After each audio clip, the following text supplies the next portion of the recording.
फतेहपुर मुल्तान मियाँ वाली रोड पर वाक़ एक खूबसूरत शहर है।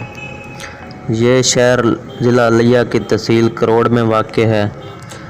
हाल ही में इस कस्बे को सब तहसील का दर्जा दिया गया है। चंद साल पहले नज़र दौड़ाई जाए तो फतेहपुर एक छोटा सा अड्डा था।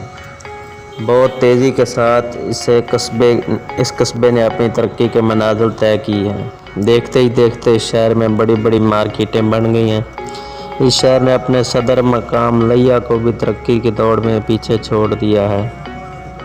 हर इतवार को इस शहर में एक बड़ी मवेशी मंडी भी लगती है। अगर आप मवेशी पालने का शौक़ रखते हैं तो आपको फतेहपुर मंडी से अच्छे मवेशी मिल सकते हैं। फतेहपुर के गिरदरवा में छोटे बड़े बहुत से देहात हैं। लोग रोज़ाना की बुनियाद पर ख़रीदो फरोख्त के लिए बहुत बड़ी तादाद में फतेहपुर का रुख करते हैं। फतेहपुर में आबादी का तनासब भी बहुत तेज़ी से बढ़ता जा रहा है। रोज़गार की तलाश में लोग शहर में आकर आबाद होते जा रहे हैं।